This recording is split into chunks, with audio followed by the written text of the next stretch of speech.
Hello, and welcome to another episode of Be the Love to awaken our souls. Thank you again so much for tuning in this week. I'm Stacy Musial.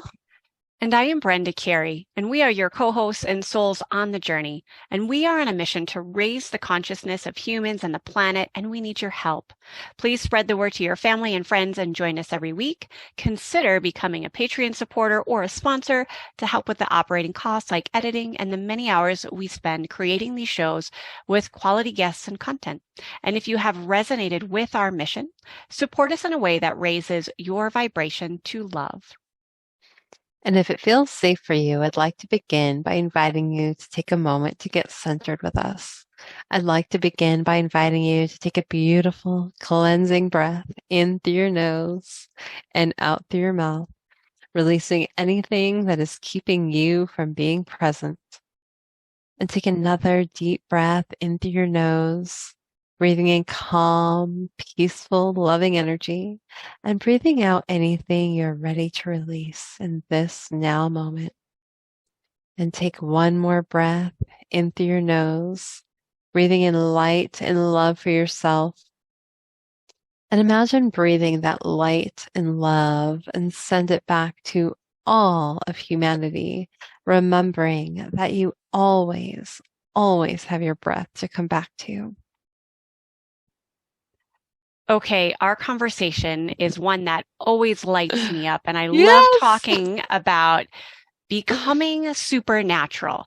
Now, it's interesting to me that some people get a little confused by what I mean by supernatural. Sometimes they think it's like the paranormal world or something totally beyond anything a human could achieve. And that's not actually what I'm talking about. Becoming supernatural, at least to me, is recognizing that I get to be the creator of my world. Now, I mean this in a very broad way, in that the decisions that I make, whether that's something as simple as how I start my day, or the decisions that I make for my business, or even for my family, even where I decide to vacation. It can be a whole scope of things, but this creates a certain vibration or a certain energy. And my goal, if you want to call it that, is to align with higher vibrations, this idea of really becoming a supernatural positive impact within the world. And I think it's totally doable for anyone. This isn't for like only the special people that feel like they're connected in some spiritual way. It is possible for anyone. And I'm going to love this conversation because we're going to dive deep into ways that Stacy and I have used different practices, talk about maybe teachers. I know I have some mentors and teachers that I really look to for this kind of mentorship and guidance.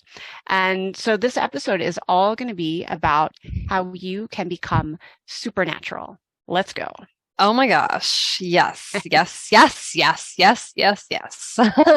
Being supernatural, right? I have worked at this for many years, and I feel like, I mean, it's always a work in progress, right? Sure. But to really like embody the feeling and the emotions, the energy of that higher vibration. So recognizing that we truly have the power to create our own reality, right? And so like when we get out of that paradigm that keeps us in the same loop, those old hormones of stress, right? Or those old, patterns that say we aren't good enough or can't do it or whatever, right? Those are all old stories, right? So when we shift out of that, right, we are coming into our bodies and moving through that energy and raising our vibration through different practices that can help us, manifest. And so when we, I'm at the point now, I mean, of course, and I'm going to say this in a way that, um, I can manifest things pretty easily.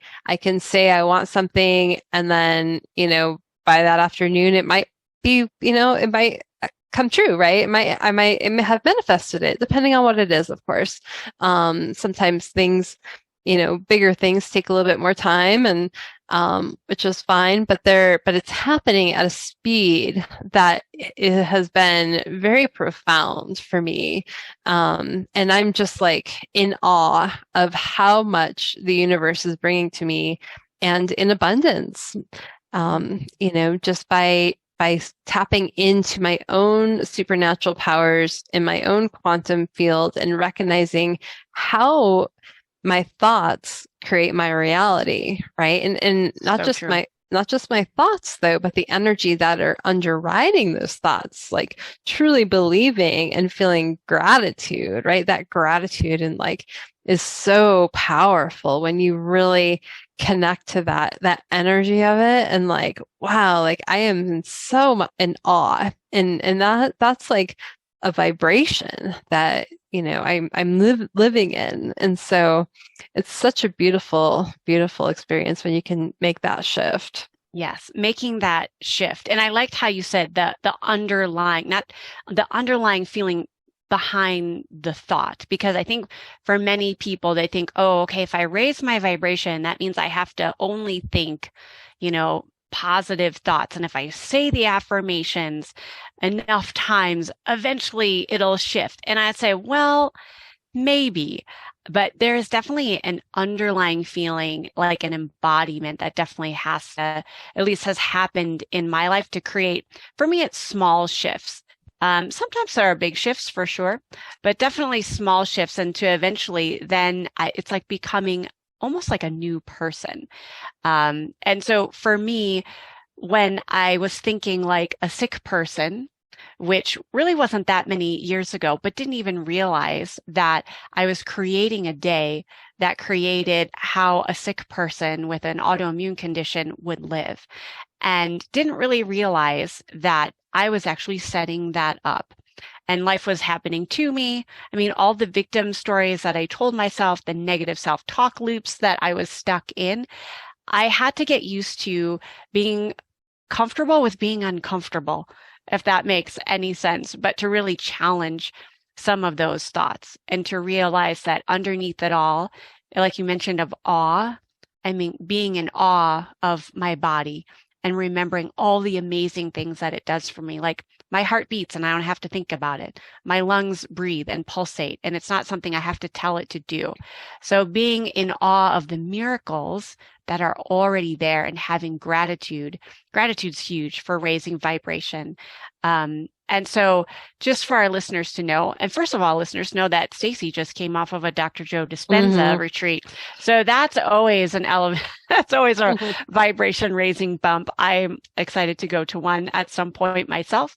But you don't have to go to one of those meditations if it's not within your field, but there are many things that you can do at home, little things that can help bring about that shift.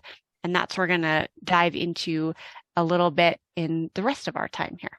Yes, absolutely. Oh my gosh. I've been to 3 Dr. Joe events and every time they're just, just such a profound shift of energy because you're around people, right, that are also in that vibration and they've measured the room before and during and after the event to like see where the magnitude of energy has risen, and it's just so profound and palpable. You can feel the energy of everyone in that space because we're all in meditation for 20 to 40 hours depending on which event you're doing, and so when you're creating that kind of vortex of energy with people, you are just raising the vibration. And Dr. Joe, he's got it pretty nailed down to, how he does his meditations. They're pretty powerful. And so I've been doing his meditations for many, many years. And, but you don't need to, have his meditations, but I would recommend trying them out because they are like really powerful. Because he has you go into the space of no one, no person, no place, no square, no thing. No thing. Yeah. So you're like, you are less matter because our bodies are matter, right? And so when we are in places of survival, right, and those hormones of stress, and we're in the 3D world, right, and of like our problems and getting caught up in those problems and what our old stories are, right? That is very much being in matter in your body, right? And so when we're talking about raising the energy and the vibration, we are separating ourselves from the matter of our body and connecting to the energy of it and creating space between our cells and our organs and our systems. And so when we start to create space through our awareness, when we're putting our awareness on each well, he'll have us do like each energy system or energy center, right? And so we might start with the root chakra or the he calls it one, right? He calls it the first center. And so that's the base of your perineum.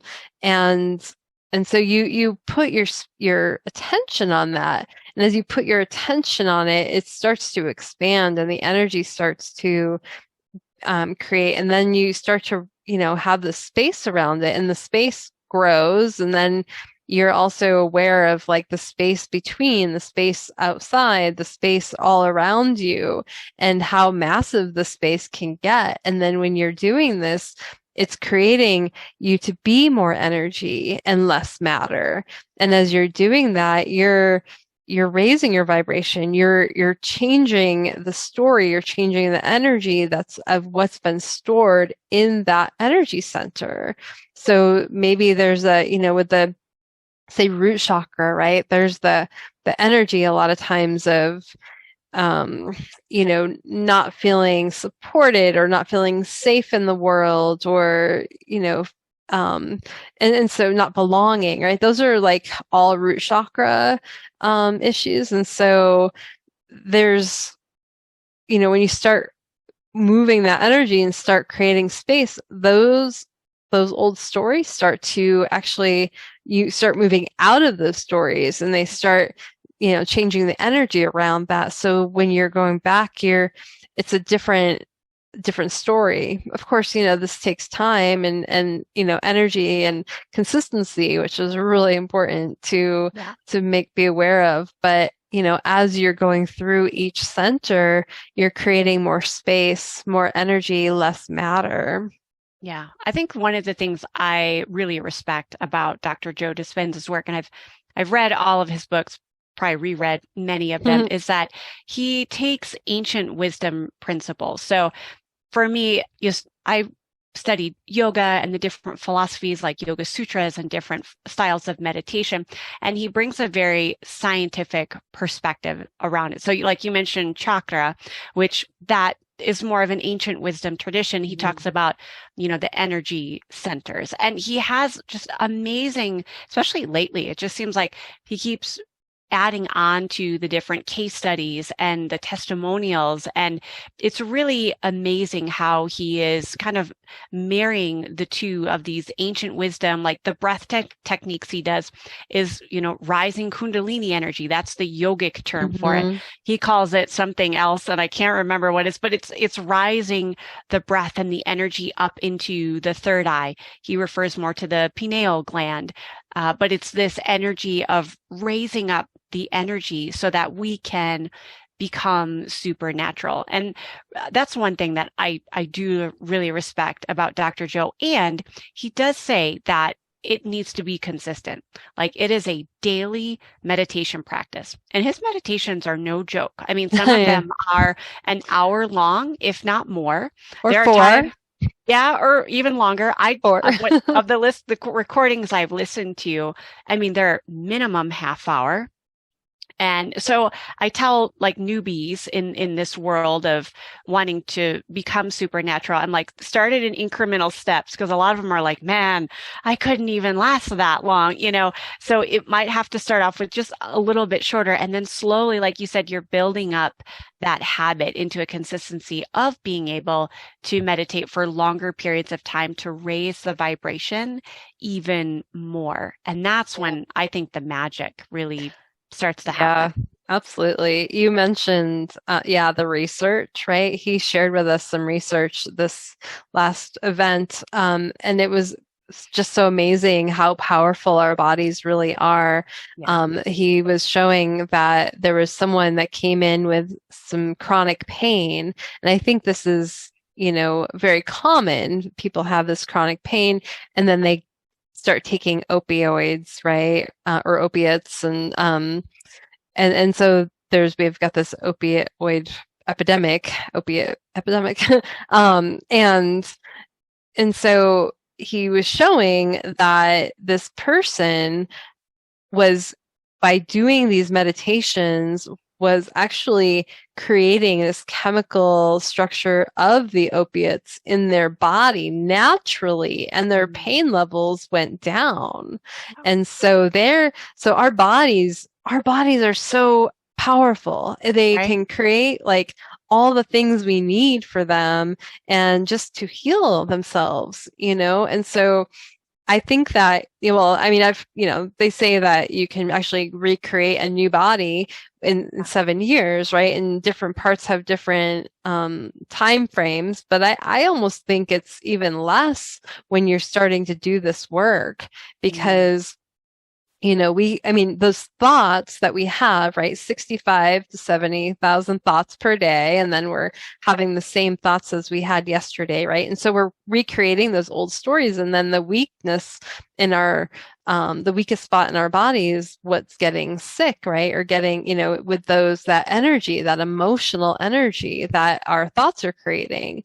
And so when we're recreating this new body and we're having the same thoughts, we're going to continue to have the same disease or same illness. But Yeah. if we change the thoughts and we change the energy of that, we are shifting the energy structure of that part in our body that needs healing. And so I think that, people can heal a lot quicker. It takes time though, because we don't, Sure. we are, it didn't take, a week to get sick, right? We've been getting, over time. And so we have to be that, again, coming back to that consistency, doing the meditations, over time will help to continue raising our vibration and changing the energy that has been keeping us stuck. But our body knows what to do. Our Yeah. body knows we have to get out of the way. It's like when we're manifesting, right? When we're Right. manifesting something that we want, whether it's material, right? We have to get the how out of the way. The universe is going to figure that out. And same with, healing our bodies, getting the how out of the way, because our bodies know how to naturally do it. We are supernatural in so many ways, including healing ourselves. Yeah. I think you bring up a really good point, the how. Like that was definitely something I needed to learn. Like I didn't have to figure out how exactly I was going to heal. That actually prevented me, I honestly think, from healing quicker. I was just kind of prolonging the old deep neural pathways that I was already telling myself. And here was kind of a highlight moment for me. I realized when I would say, "Oh, even when I changed my language from like, okay, I'm healing from this autoimmune condition." And I'm like, by me saying that, it's saying that there's actually underlying that there's something wrong because I need to be healed. So for me, it was shifting into I am a walking miracle. I am a body that knows what to do and I don't have to figure it all out. Like it was even shifting that language from thinking that I needed to be healed into more of this embodied energy of my body knows what it needs in order to create optimal health. And for me, visualization was key. And I definitely want to encourage listeners to make visualization a part of your mindfulness practice, whatever that is. And it doesn't even have to be long. And this really looks at like, what's the person that you want to be? Do you want to be this person of abundance, of optimal health, and visualize yourself, in like full on color using all your senses so that the brain believes it?